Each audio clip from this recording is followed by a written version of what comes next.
ओम शांति। 29/5/2020 के बाबा के महावाक्य हैं। बाबा कहते हैं, मीठे बच्चे, तुम्हें नशा रहना चाहिए कि जिस शिव की सभी पूजा करते हैं वह अभी हमारा बाप बना है। हम उनके सम्मुख बैठे हैं। प्रश्न है, मनुष्य भगवान से क्षमा क्यों मांगते हैं? क्या उन्हें क्षमा मिलती है?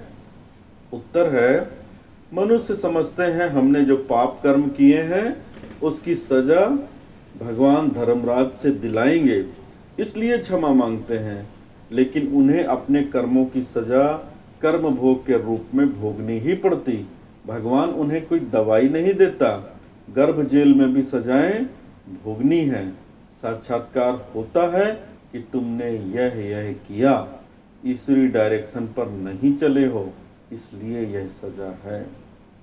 गीत है, तूने रात गंवाई सो के। ओम शांति। यह किसने कहा? रूहानी बाप ने कहा। वह है ऊंचते ऊंच, सभी मनुष्यों से भी, सभी आत्माओं से भी ऊंच। सब में आत्मा ही है ना। शरीर तो पार्ट बजाने के लिए मिला है। अभी तुम देखते हो सन्यासियों आदि के शरीर का भी कितना मान होता है। अपने गुरुओं आदि की कितनी महिमा करते हैं। यह बेहद का बाप तो गुप्त है।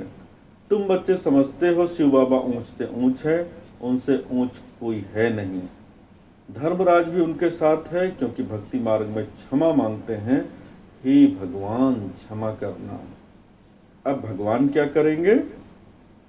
यहाँ गवर्नमेंट तो जेल में डालेगी, वह धर्मराज गर्भ जेल में दंड देते हैं। भोगना भी भोगनी पड़ती है, जिसको कर्म भोग कहा जाता है। अभी तुम जानते हो कर्म भोग कौन भोगते हैं? क्या होता है? कहते हैं, हे प्रभु क्षमा करो, दुख हरो, सुख दो। अब भगवान कोई दवाई करते हैं क्या? वह तो कुछ कर ना सके, तब भगवान को क्यों कहते हैं? क्योंकि भगवान के साथ फिर धर्मराज भी है। बुरा काम करने से जरूर भोगना पड़ता है। गर्भ जेल में सजा भी मिलती है। साक्षात्कार सब होते हैं, बिगर साक्षात्कार सजा नहीं मिलती। गर्भ जेल में तो कोई दवाई आदि नहीं है, वहां सजा भोगनी पड़ती है। जब दुखी होते हैं तब कहते हैं, भगवान इस जेल से निकालो। अभी तुम बच्चे किसके सामने बैठे हो? ऊंचते ऊंच बाप है, परंतु है गुप्त। और सभी के तो शरीर देखने में आते हैं। यहाँ शिव बाबा को तो अपना हाथ पांव है नहीं। फूल आदि भी कौन लेंगे? इनके हाथ से ही लेना होगा अगर चाहें तो, परंतु कोई से भी लेते नहीं। जैसे वह शंकराचार्य कहते हैं, हमको कोई छुए नहीं।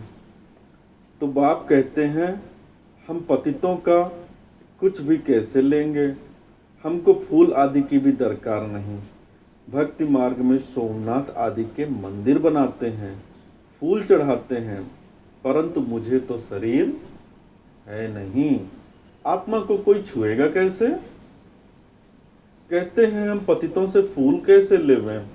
कोई हाथ भी नहीं लगा सकते, पतितों को छूने भी न दें। आज बाबा कहते हैं, कल फिर जाकर नरकवासी बनते हैं।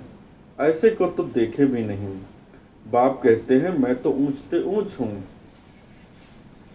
इन सब सन्यासियों आदि का भी ड्रामा अनुसार उद्धार करना है। मुझे कोई जानता ही नहीं। शिव की पूजा करते हैं, परंतु उनको जानते थोड़े ही हैं कि यह गीता का भगवान है और यहाँ आकर ज्ञान देते हैं। गीता में कृष्ण का नाम डाल दिया है। कृष्ण ने ज्ञान दिया, बाकी शिव क्या करते होंगे? तो मनुष्य समझते हैं वह आते ही नहीं। अरे पतित पावन कृष्ण को थोड़े ही कहेंगे। पतित पावन तो मुझे कहते हैं ना। तो मनुष्य समझते हैं वह आते ही नहीं। अरे पतित पावन कृष्ण को थोड़े ही कहेंगे। तुम्हारे में भी कोई थोड़े हैं जो इतना रिगार्ड रख सकते हैं। रहते कितना साधारण हैं, समझाते भी हैं, मैं इन साधुओं आदि सबका बाप हूँ। जो भी शंकराचार्य आदि हैं, उन सबकी आत्माओं का मैं बाप हूँ। शरीरों के बाप जो हैं वह तो हैं ही, मैं हूँ सभी आत्माओं का बाप। शिव बाबा सभी आत्माओं के बाप हैं, मेरी सब पूजा करते हैं। अभी यह यहाँ सम्मुख बैठे हैं, परंतु समझते थोड़े ही हैं कि हम किसके सामने बैठे हैं। आत्माएं जन्म जन्मांतर से देह अभिमान पर हिरी हुई हैं, इसलिए बाप को याद नहीं कर सकते। देह को ही देखते हैं। देही अभिमानी हों तो उस बाप को याद करें और बाप की श्रीमत पर चलें। बाप कहते हैं मुझे जानने के लिए सब पुरुषार्थी हैं। अंत में पूरे देही अभिमानी वाले पास होंगे, बाकी सब में जरा देह अभिमान रहेगा। बाप तो हैं गुप्त, उनको कुछ भी दे नहीं सकते। बच्चियां शिव के मंदिर में भी जाकर समझा सकती हैं। कुमारियों ने ही शिव बाबा का परिचय दिया है तो कुमार कुमारियां दोनों जरूर। कुमारों ने भी परिचय दिया होगा। माताओं को खास उठाते हैं क्योंकि उन्होंने पुरुषों से जास्ती सर्विस की है। तो बच्चों को सर्विस का शौक होना चाहिए, जैसे उस पढ़ाई का भी शौक होता है ना। वह है जिस्मानी, यह है रूहानी। जिस्मानी पढ़ाई पढ़ेंगे, यह ड्रिल आदि सीखेंगे, मिलेगा कुछ भी नहीं। समझो अभी किसको बच्चा जन्मता है तो धूमधाम से उनकी छठी आदि मनाते हैं, परंतु वह पाएंगे क्या? इतना समय ही नहीं जो कुछ पा सकें। यहाँ से भी जाकर जन्म लेते हैं, परंतु वह भी समझेंगे तो कुछ नहीं। यहाँ का बिछड़ा हुआ होगा तो जो सीख कर गया होगा उसी अनुसार छोटेपन में ही शिव बाबा को याद करता होगा। यह तो मंत्र है ना, छोटे बच्चों को सिखलाएंगे। वह बिंदु आदि तो कुछ समझेगा नहीं, सिर्फ शिव बाबा करते रहेंगे। शिव बाबा को याद करो तो स्वर्ग का वर्षा पाएंगे। ऐसे उनको समझाएंगे तो वह भी स्वर्ग में आ जाएंगे, परंतु ऊंच पद नहीं पा सकेंगे। ऐसे बहुत बच्चे आते हैं, शिव बाबा कहते रहते हैं, फिर अंतमति सो गति हो जाएगी। यह राजधानी स्थापन हो रही है। अब मनुष्य शिव की पूजा करते हैं, परंतु जानते थोड़े ही हैं। जैसे छोटा बच्चा शिव शिव कहते हैं, समझते नहीं। यहाँ भी पूजा करते हैं, परंतु पहचान कुछ भी नहीं है। तो उनको बतलाना चाहिए, तुम जिसकी पूजा करते हो वही ज्ञान का सागर, गीता का भगवान है, वह हमको पढ़ा रहे हैं। इस दुनिया में और कोई मनुष्य नहीं जो कह सके कि शिव बाबा हमको राजयोग पढ़ा रहे हैं। यह सिर्फ तुम जानते हो, सो भी भूल जाते हो। भगवान वाच, मैं तुमको राजयोग सिखलाता हूँ। किसने कहा भगवान वाच? काम महाशत्रु है, इस पर जीप पहनो, पुरानी दुनिया का सन्यास करो। तुम हठ योगी, हद के सन्यासी हो। वह है शंकराचार्य, यह है शिवाचार्य, वह हमको सिखलाते हैं। कृष्ण आचार्य नहीं कह सकते, वह तो छोटा बच्चा है। सतयुग में ज्ञान की दरकार नहीं रहती है। जहाँ जहाँ शिव के मंदिर हैं, वहाँ तुम बच्चे बहुत अच्छी सेवा कर सकते हो। शिव के मंदिरों में जाओ, माताओं का जाना अच्छा है, कन्याएं जाएं तो उससे अच्छा है। अभी तो हमको बाबा से राज्यभाग लेना है। बाप हमको पढ़ाते हैं, फिर हम महाराजा महारानी बनेंगे। ऊंच ते ऊंच बाप ही है, ऐसी शिक्षा कोई मनुष्य दे न सके। यह है ही कलयुग। सतयुग में था इनका राज्य। यह राजा रानी कैसे बने? किसने राजयोग सिखलाया जो सतयुग के मालिक बने? जिसकी तुम पूजा करते हो वह हमको पढ़ाकर सतयुग का मालिक बनाते हैं। ब्रह्मा द्वारा स्थापना, विष्णु द्वारा पालना, शंकर द्वारा विनाश। पतित प्रवृत्ति मार्ग वाले ही पावन प्रवृत्ति मार्ग में जाते हैं। कहते हैं भी हैं बाबा, हम पतितों को पावन बनाओ, पावन बनाकर यह देवता बनाओ। वह है प्रवृत्ति मार्ग। निवृत्ति मार्ग वालों का गुरु बनना ही नहीं है। जो पवित्र बनते हैं उनके गुरु बन सकते हैं। ऐसे बहुत कंपेनियन भी होते हैं। विकार के लिए शादी नहीं करते हैं तो तुम बच्चे ऐसी ऐसी सर्विस कर सकते हो। अंदर में शौक होना चाहिए। हम बाबा के सपूत बच्चे बन क्यों न जाकर सर्विस करें। पुरानी दुनिया का विनाश सामने खड़ा है। अब शिव बाबा कहते हैं कृष्ण तो हो न सके, वह तो एक ही बार सतयुग में होगा।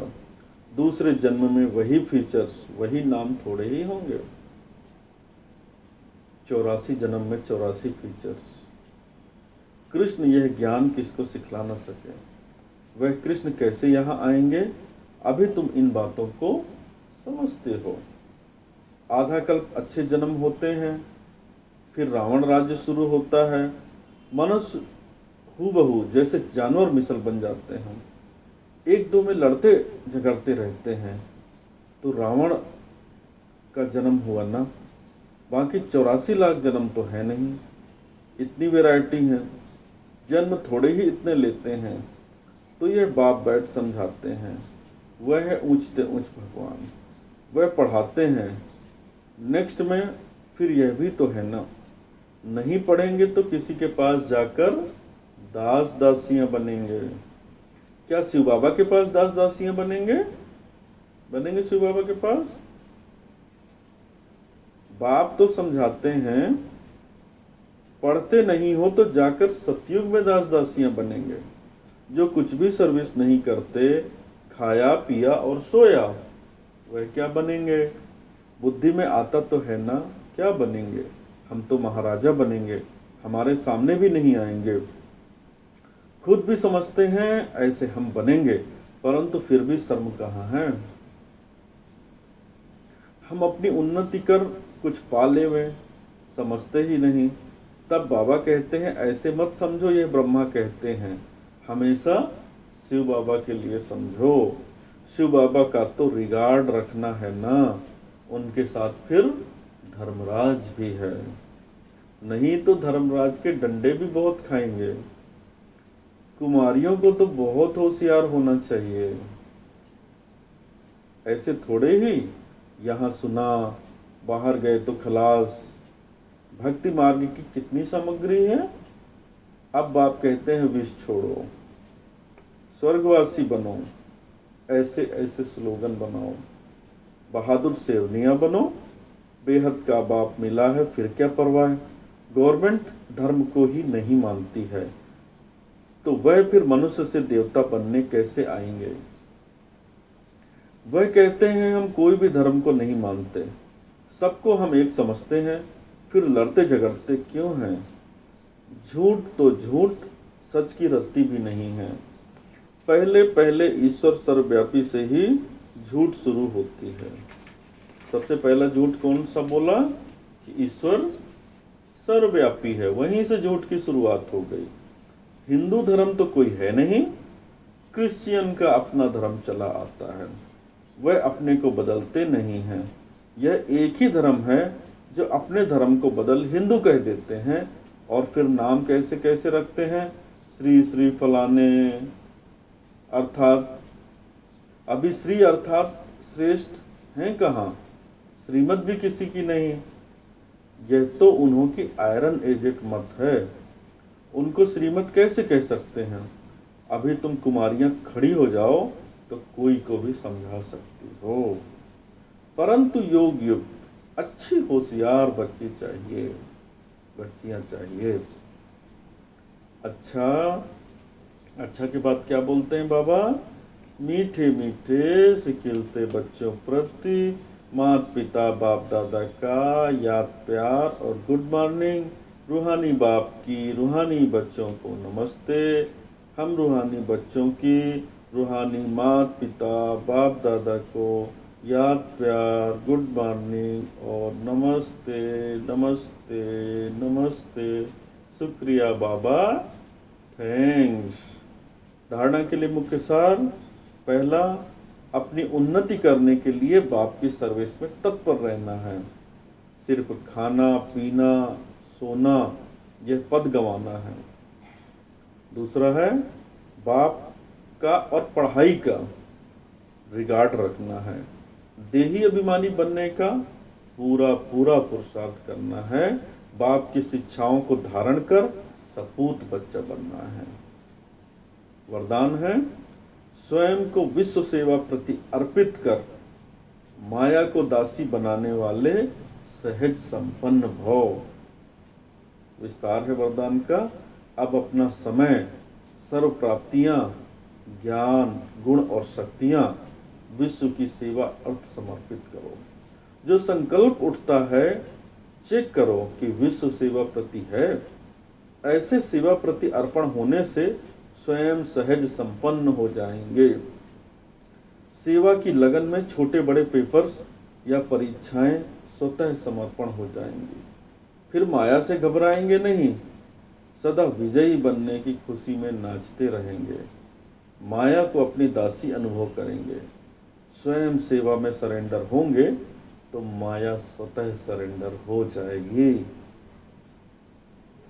स्लोगन है अंतर्मुखता से मुख को बंद कर दो तो क्रोध समाप्त हो जाएगा। ओम शांति।